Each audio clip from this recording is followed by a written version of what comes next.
Dear friend, मैंने आप लोगों को पिछले वाले वीडियो लेक्चर में जनन के उद्देश्य के बारे में बताया था। ठीक, उसमें जाति वृद्धि क्या होती है, समष्टि संगठन क्या होता है, वेरिएशन क्या होता है जिसको हिंदी में बोलते हैं, विविधता क्या होती है, ये सब मैंने आप लोगों को बता दिया था। आज हम आप लोगों को बताएंगे जनन की विधियाँ। ठीक, जनन की विधियाँ, जनन की विधियाँ, जनन की विधियाँ, methods of reproduction, methods of reproduction. ठीक, इसमें आप लोगों को मैंने बताया था जनन की संख्या के आधार पर, जनन में जनकों की संख्या के आधार पर इनको दो भागों में बांटा गया है। तो यहाँ पर लिखना पड़ेगा जनन में भाग ले रहे, जनन में भाग ले रहे, जनन में भाग ले रहे जनकों की संख्या के आधार पर, जनकों की संख्या के आधार पर, जनन में भाग ले रहे जनकों की संख्या के आधार पर जनन को दो भागों में बांटा गया है। जनन को दो भागों में बांटा गया है, दो भागों में बांटा गया है। ठीक, फर्स्ट होता है अलैंगिक जनन, अलैंगिक जनन, इंग्लिश बोले तो इनको एसेक्सुअल रिप्रोडक्शन बोलते हैं, asexual reproduction, asexual reproduction. Second आपका होता है लैंगिक जनन, लैंगिक जनन, इंग्लिश बोले तो sexual reproduction.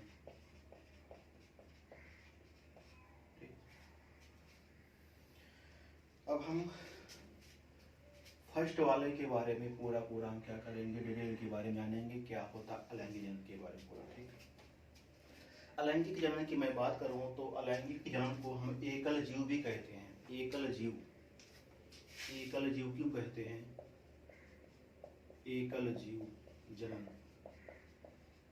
Single, single individual, individual reproduction.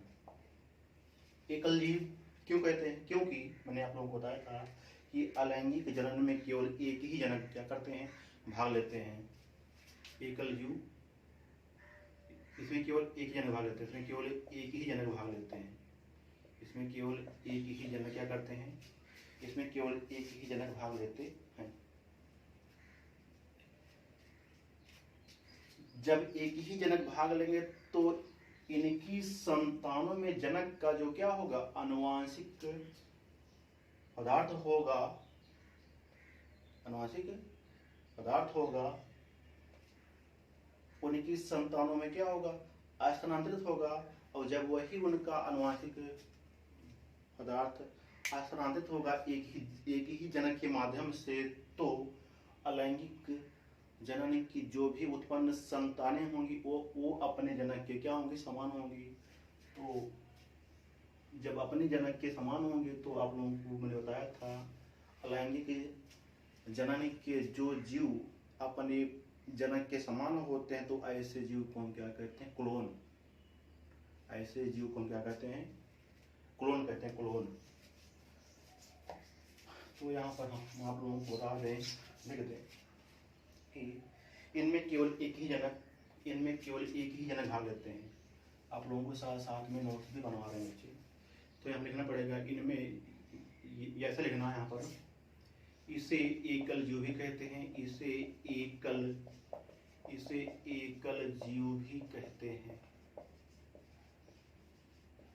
इसे एकल जीव भी कहते हैं। क्योंकि इनमें केवल एक ही जनक, इनमें केवल एक ही जनक भाग लेता है, इनमें केवल एक ही जनक भाग लेता है, क्योंकि इनमें केवल एक ही जनक भाग लेता है। अतः संतानों में केवल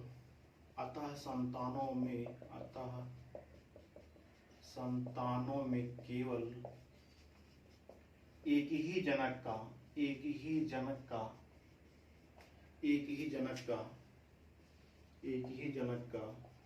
अनुवांशिक पदार्थ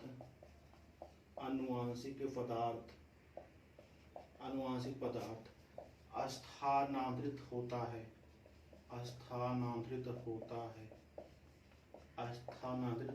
है। जब एक ही जनक का अनुवांशिक पदार्थ स्थानांतरित होगा तो इसी कारण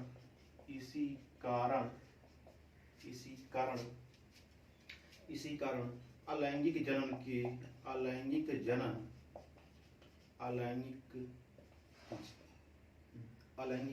के समस्त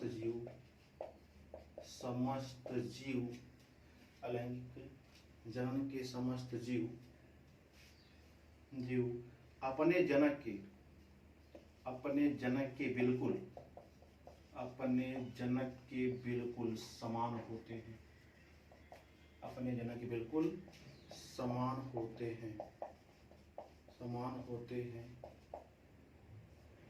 समान होने के कारण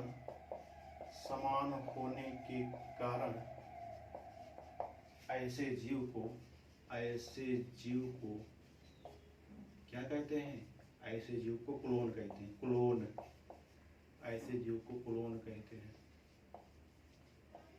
ऐसे जीव को क्या कहते हैं? क्लोन कहते हैं।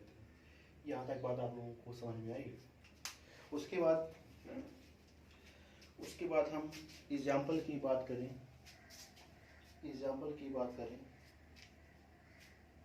तो आप लोगों को मैंने बताया था कुछ एक कोशिकीय जो जीव होते हैं और कुछ बहुकोशिकीय जीव होते हैं। बताऊंगा अभी। कुछ एक कोशिकीय जीव आप लिखना, जैसे उदाहरण के रूप में, जैसे के रूप में, जैसे कुछ एक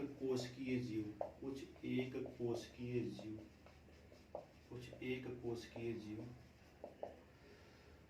मोनेरा एवं फंजाई, मोनेरा एवं प्रोटिस्टा वर्ग के जीव,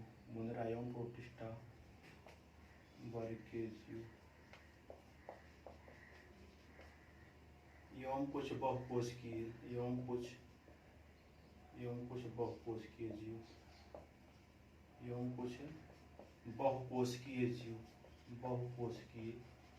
जीव पौधे एवं जंतु। आगे बताऊंगा इसमें कैसे कौन कौन से जीव आते हैं, कैसे कौन कौन पौधे आते हैं। अगर हम बात करते हैं, जैसे हो गया प्रोटिस्टा वर्ग का जो जीव होता है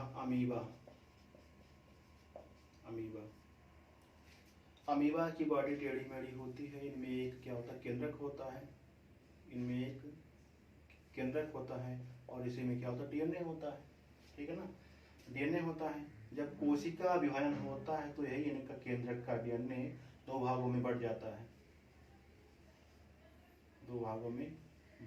है। एक डीएनए ये हुआ और दूसरा डीएनए ये हुआ। क्योंकि ये आपका एक ही जनक हुआ, तो एक ही जनक के माध्यम से जब इनमें कोशिका का विभाजन होता है तो इनका डीएनए ही दो भागों में क्या होता है? बढ़ जाता है। और जब इनमें कोशिका द्रव का विभाजन होता है, जिनमें कोशिका द्रव का विभाजन होता है, तो इनमें कोशिका द्रव के विभाजन होने से इनमें दो नए जीवों का विकास हो जाता है। सेम डीएनए है, तो सेम डीएनए होने के कारण इनकी उत्पन्न जो संतानें होंगी, इनका भी सेम क्या होगा? इनका डीएनए होगा। तो इनके जनक से उत्पन्न जो संतानें होंगी वो अपने जनक के सेम टू सेम फोटोकॉपी होंगी ना, माने कि सेम टू सेम क्या होगी? इनकी हूबहू इनके जैसी सेम बॉडी होगी। तो इनकी जैसी सेम बॉडी होने के कारण ऐसे उत्पन्न संतानों को हम क्या बोलते हैं? क्लोन बोलते हैं। क्लोन। और उसके बाद यहाँ पर रखना अलैंगिक जनन। अलैंगिक जनन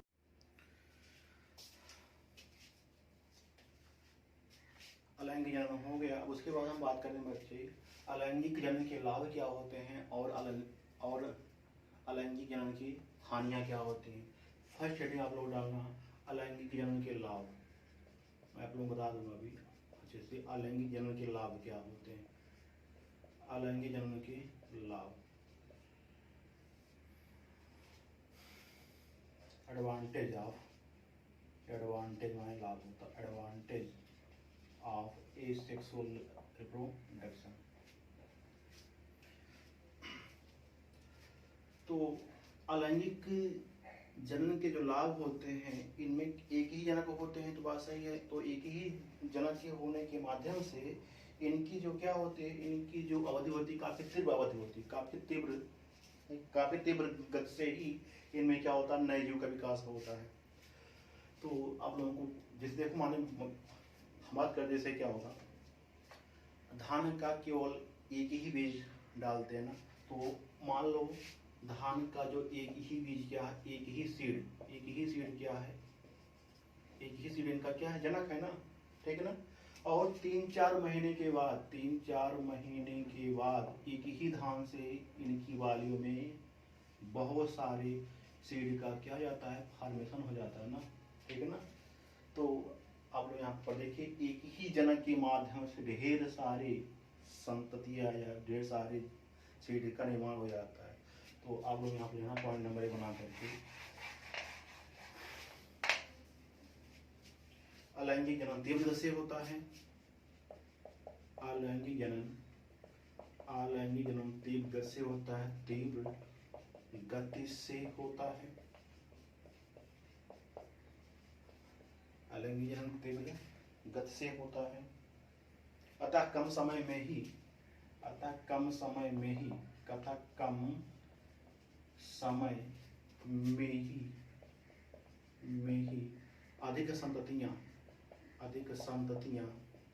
अधिक संततियां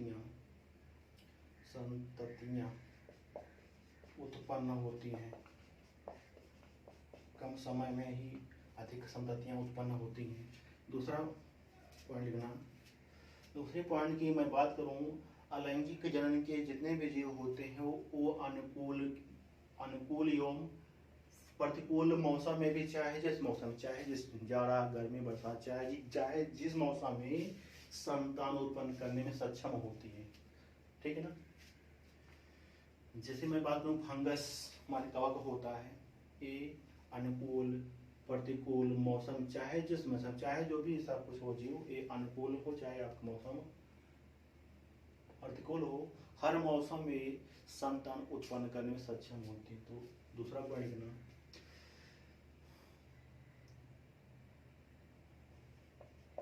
ये जीव अनुकूल या लेना, ये जीव अनुकूल एवं प्रतिकूल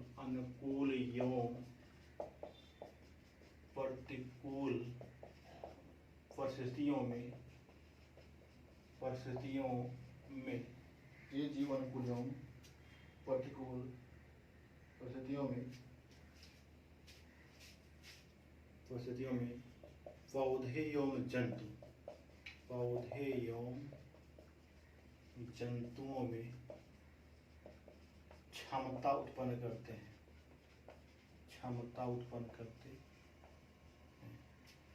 तीसरा पॉइंट लिखना, इनमें युग्मक का निर्माण नहीं होता। युग्म माने क्या होता, जोड़ा। तो युग्मक माने जोड़ा होता, बात तो सही है। इसमें केवल सिर्फ एक ही तो है, तो इसमें जोड़ा नहीं बन पा रहा है। तो जब इसमें युग्मक का हमेशा नहीं होगा, निर्माण नहीं होगा, तो क्या फर्टिलाइजेशन होगा, नहीं होगा निषेचन ना। जब निषेचन ही नहीं होगा तो उसमें क्या नहीं हो पाएगा, उनमें भ्रूण विकास नहीं हो पाएगा। तो इन सब में होने से इनके शरीर में या ऐसे जन्म में कम समय की क्या हो सकती है, आवश्यकता होती है। तो तीसरा पॉइंट लिखना, इनमें युग्मक का निर्माण नहीं होता। युग्मक का निर्माण नहीं होगा। जब युग्मक का निर्माण नहीं होगा तो इनमें निषेचन का भी तो नहीं होगा क्रिया। जब निषेचन की क्रिया नहीं होगी तो इनमें भ्रूणीय विकास भी नहीं होगा। भ्रूणीय विकास, इनमें युग्मक का निर्माण, निषेचन एवं भ्रूणीय विकास एवं भ्रूणीय विकास जैसी प्रक्रियाएं, भ्रूणीय विकास जैसी प्रक्रियाएं नहीं होती हैं।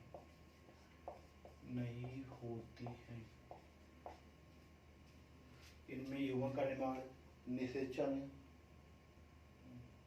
भ्रूणीय विकास जैसी प्रक्रियाएं नहीं होती हैं।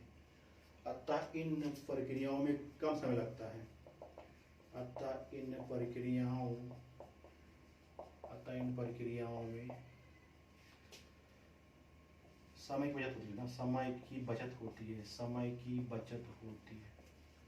बचत होती है। ठीक ना। ये 3 पॉइंट जो है इसका क्या हुआ अलैंगिक जन्म के लाभ हुए। ठीक है ना। अलैंगिक जन्म तीव्र गति से होता है अतः कम समय में ही अधिक संतति उत्पन्न होती है। तो सेकंड पॉइंट, ये जीव अनुकूल एवं प्रतिकूल परिस्थितियों में पौधे एवं जंतु में क्षमता उत्पन्न करते हैं। तीसरा पॉइंट लिखना, इनमें युग्मक का निर्माण, निषेचन एवं भ्रूणीय विकास आदि जैसी प्रक्रियाएं नहीं होती, अतः इन प्रक्रियाओं में समय की बचत होती है। इनका लाभ हो गया। उसके बाद इसका जस्ट उल्टा क्या हो जाएगा, इसकी हानियाँ क्या होती हैं, अलैंगिक जन्म की हानियाँ क्या होती हैं, इसको भी थोड़ा देख लो। अलैंगिक जन्म की हानियाँ, अलैंगिक जन्म की हानियों में मैं बात करूँ अगर, तो इनके जो जनक होते हैं, जनक से उत्पन्न जो संतानें होती सेम टू सेम होती हैं। तो इनमें जब सेम टू सेम इनमें जब संतान उत्पन्न होगी तो इनमें एक सब आता आप लोगों का विविधता। तो इनमें विविधता देखने को नहीं मिलेगी, वेरिएशन देखने को नहीं मिलती है। ठीक है। तो डाला हेडिंग पॉइंट बना करके नंबर 1 पहले हेडिंग डाल दो आप लोग, अलैंगिक जन्म की हानियाँ। अलैंगिक जन्म की हानियाँ, अलैंगिक जन्म की हानियाँ, disadvantage of asexual reproduction। तो इसमें लिखना पहला पॉइंट,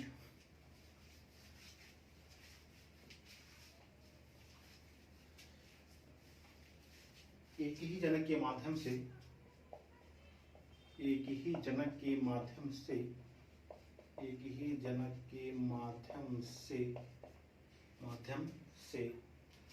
संतानों में आनुवंशिक गुण स्थानांतरित होता रहता है। अतः इनमें विभिन्नता उत्पन्न नहीं होती।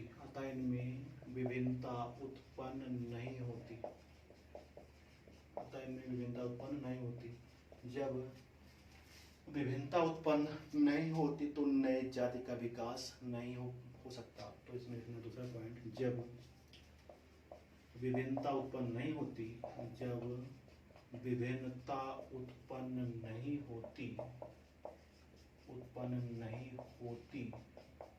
तो ऐसे जन्म में नए जाति का विकास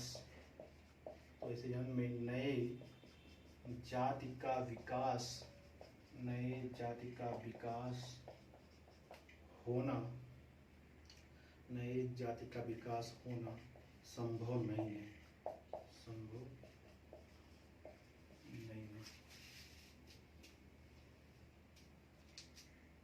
ठीक है ना। ये आपका 2 पॉइंट हो गया हानिया के बारे में। ठीक है ना। अलैंगिक जन्म के लाभ क्या होते हैं और अलैंगिक जन्म की हानियाँ क्या होती हैं। ठीक है ना। तो उसके बाद मेन आप लोगों का जो टॉपिक पढ़ना है, अलैंगिक जनन की विधियाँ कितनी होती, कितने प्रकार से होती हैं। मैं आप लोगों को बताऊँ तो होती तो है बहुत सारी विधियाँ, लेकिन मुख्य जो टॉपिक के हिसाब से आप लोगों को एग्जाम की दृष्टि से आता है, इसमें 6 विधियाँ पढ़नी पड़ेगी आप लोगों को। तो डाला है आप लोग अलैंगिक जनन की विधियाँ, अलैंगिक जनन की विधियाँ, अलैंगिक जनन की विधियाँ, अलैंगिक जनन की विधियाँ। मुख्य रूप से आप लोगों को 6 प्रकार की इसमें आप लोगों को क्या पढ़ना पड़ेगा, अलैंगिक जनन की विधियाँ पढ़नी पड़ेगी। तो इसमें सबसे पहले आप लोगों का आता है विखंडन, विखंडन भी पढ़ना पड़ेगा। विखंडन कैसे क्या क्या होती है, एक ही जीव के बॉडी से जब 2 या 2 से अधिक भाग हो जाते हैं तो ऐसे सिस्टम को क्या बोलते हैं, विखंडन बोलते हैं। आगे आप लोगों को बताऊंगा। इसका इंग्लिश हो जाता है फ्यूजन, फ्यूजन। सेकंड पढ़ना पड़ेगा आप लोगों को मुकुलन। मुकुलन क्या होता है, मुकुलन बडिंग, जब किसी जीव के शरीर पर एक उभार पैदा हो जाता है और इसका ही उभार आगे चल करके इनके जनक के बॉडी से हट जाता है, तो यही जब इनके जनक के बॉडी से हट जाता है तो यही इनका उभार एक प्रकार के नए जीव के रूप में क्या हो जाता है, चेंज हो जाता है। तीसरा पॉइंट लिखना वो कलिका निर्माण, कलिका, कलिका निर्माण, कलिका निर्माण इसको हम बोलते हैं जेम्यूल फॉर्मेशन, जेम्यूल फॉर्मेशन। चौथा है विखंडन हो गया, मुकुलन, कलिका निर्माण हो गया।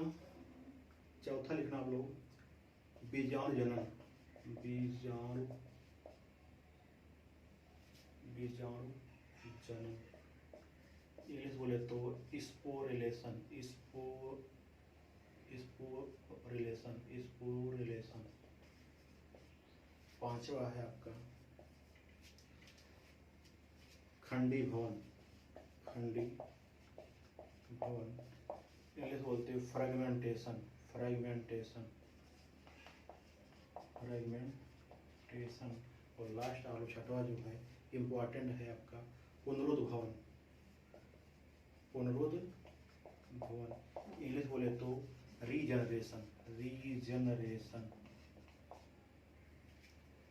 संसार का ऐसा जीव जिनके बॉडी के शरीर के चाहे जिस भाग से अगर अंग क्या कट जाता है तो फिर से वही अंग क्या हो जाता है, फिर से वही अंग क्या हो जाता है, डेवलपमेंट हो जाता है। ऐसे सिस्टम को क्या बोलते हैं, पुनरुद्ध भवन बोलते हैं। बताऊंगा करके। तो आप लोगों को अलैंगिक जनन की विधियां में 6 पॉइंट आप लोगों को अच्छे से पढ़ना पड़ेगा, 6 टॉपिक आप लोगों को इसमें पढ़ना पड़ेगा। चलो आज इतना ही, बाकी सब पढ़ाएंगे।